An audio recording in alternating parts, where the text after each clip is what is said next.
know what I love as a driver? You're driving down on the inside. You're in that 2 car. You're leading the race. Jay Sauter. And everything's going fine. You think you're in the right place, doing a good job. All of a sudden, a bunch of cars go by you on the outside. And you're still wide open. Say, roll, what? Whoa, trouble. Boy, the man. 2 car upside down, over and on to Scott Riggs. It's the big one. Oh, boy. Who is that still flipping? Sauter. It was Johnny Sauter. There's not anybody left. I mean, I only see about 4 or 5 cars that are coming around through 3 and 4 right now that were not in this race. They see Mike McLaughlin in 18. They're still getting upside down. Cars driving under cars. There has to be 25 cars over there. Comes Michael Waltrip. Damaged Lyndon Amick. And you see the 2 of Johnny Sauter. Here comes Scott Riggs, last week's winner. Here comes our leader, Stacy Compton. Jason Keller, Kenny Wallace, Kevin Grubb, who has come from 38th up to the top 5. Todd Bodine with damage. A bit of damage on the damage, front not much. Jeff Purvis. Drivers climbing out. There is Ron Hornaday. Look at that. Going over toward Jamie McMurray. Shane Mill in the 47 car. Youngest driver in the race, Joe age Nemechek. 21.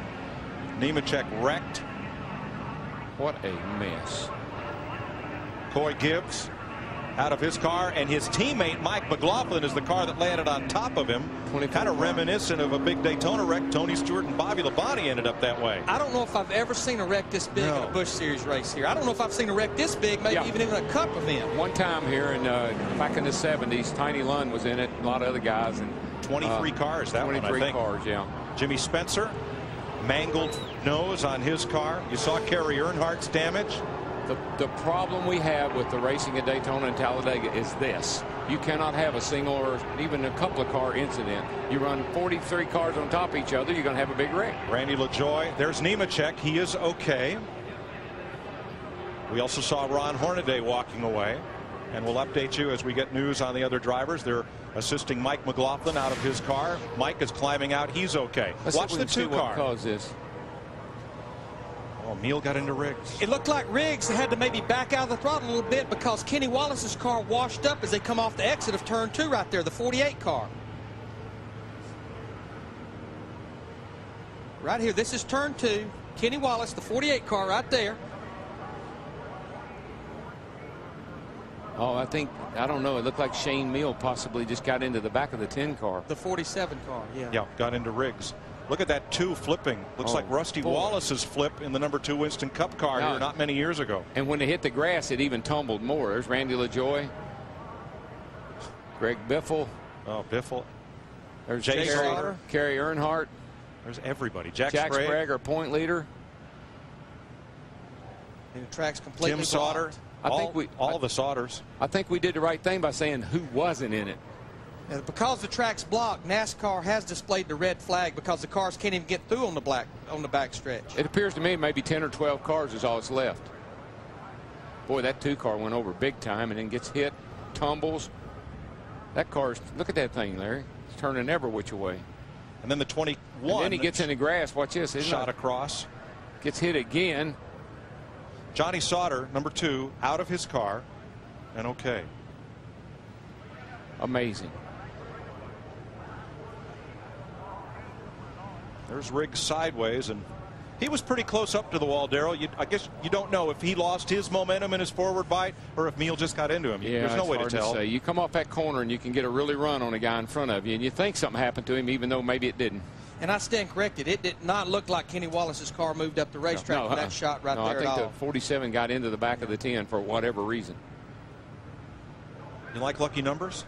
13 cars made it back to the start-finish line. Wow. Happened in 1992. I can remember had a big wreck off of turn 2. They always seem to happen off of turn 2, the big ones.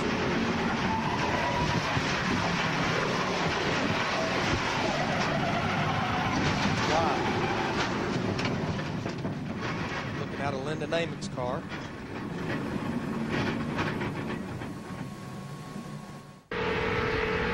Michael Waltrip.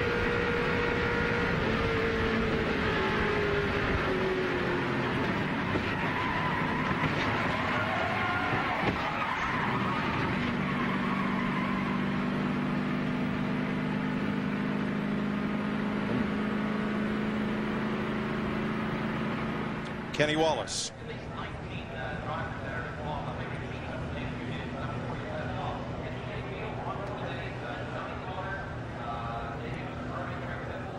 mess.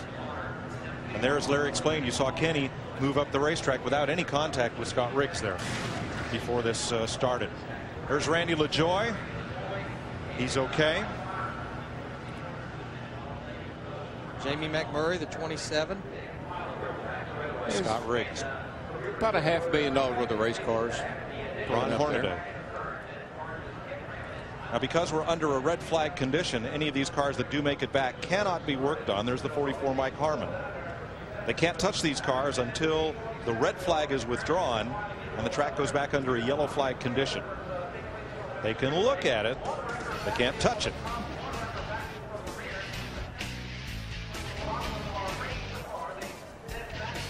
We're under a caution for a wreck on the back straightaway, triggered by Shane Meal's contact with Scott Riggs, and it ends up involving most of the field.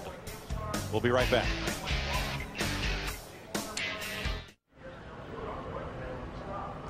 Most of the field, 24 cars involved in this crash in the back straightaway, and most of them will go on the rollback and right to the dumpster. Scott Wimmers may be one of them. Greg Biffles. And look at Johnny Saunders, the car that tumbled down the back straightaway. Dick Berggren. Well, Tony Raines was one of the first to make it to the garage area. The crew is working on pieces and parts that will go on the car. They are not allowed to touch the automobile. Tony sits behind the wheel, confident his crew will get him back out. What was it like through that crash, Tony? It was really noisy. Hit a lot of stuff. Our debut of our closet-made Pontiac didn't turn out so good.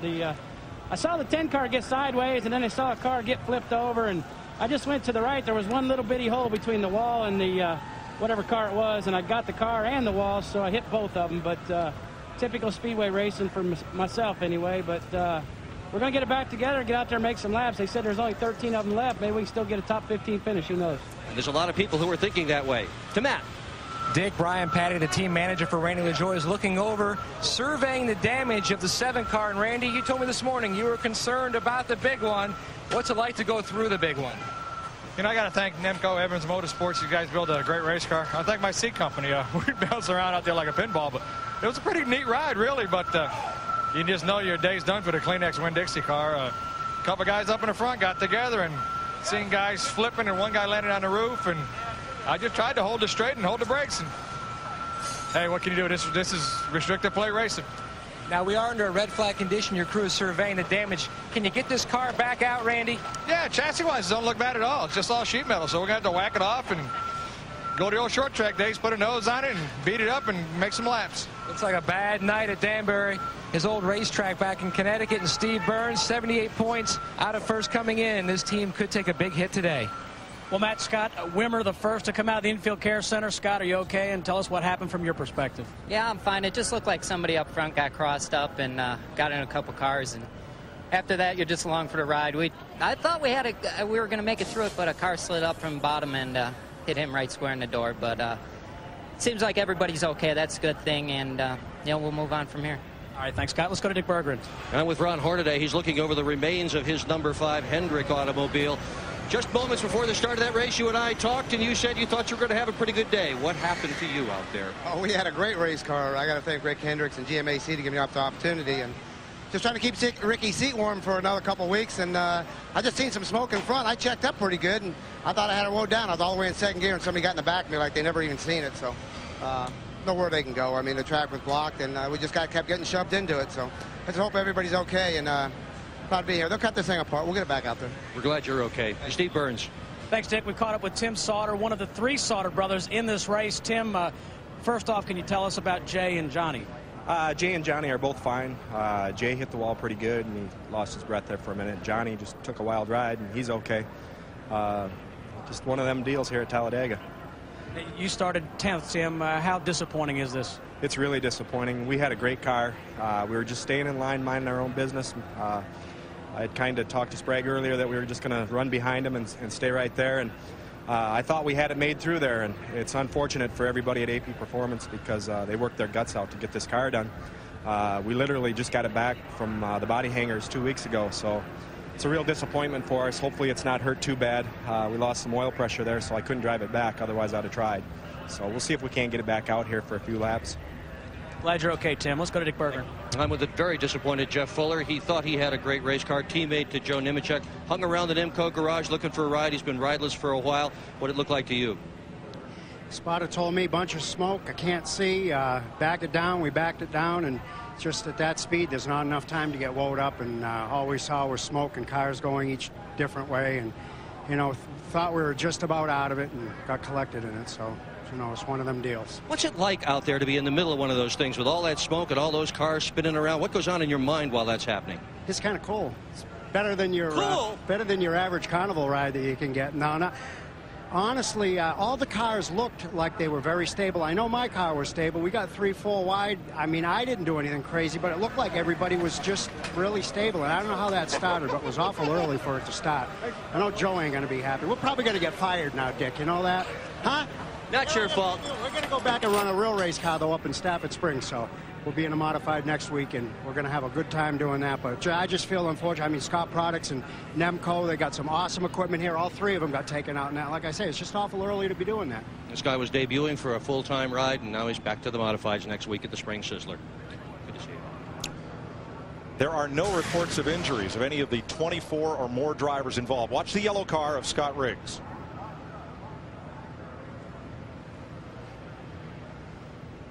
Dale, it looks like he got up there, and I don't know if he got a little loose or if the car pushed, but you get the feeling maybe he come back out of the throttle just a little bit right there, and a little bit can mean someone can get into you from behind. Yeah, I guess that's possible. Shane Hall was riding. Shane Mill was riding mighty close to him, even in the middle of the turn there. So it's hard to say. Won't know till we talk to those guys, I guess. 24 or more cars ended up involved. Of our top 11 in the points, 8 was involved. Wow. But boys, what a difference this race is going to make in the points shakeup. Kenny Wallace and Jason Keller are the only 2 in the top 11 that were not involved. Another look.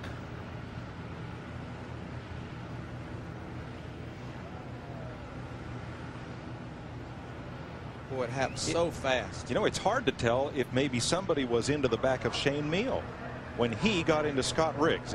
The angles make it very difficult to tell. Oh, Meal hit the inside wall a ton. Man in front of you, big crash. Can't help it. There's too much smoke.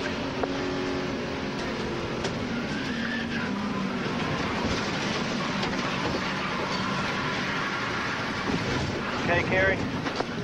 Damn it.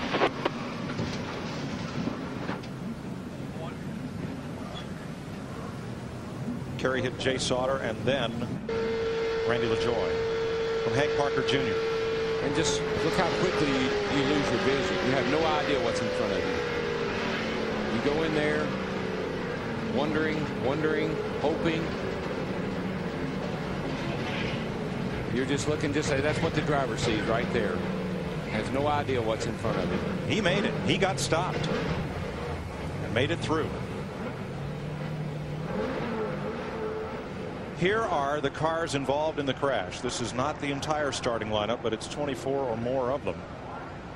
We show 27 cars with damage. And again, there are no reports of any injuries. And we're 15 laps into the race.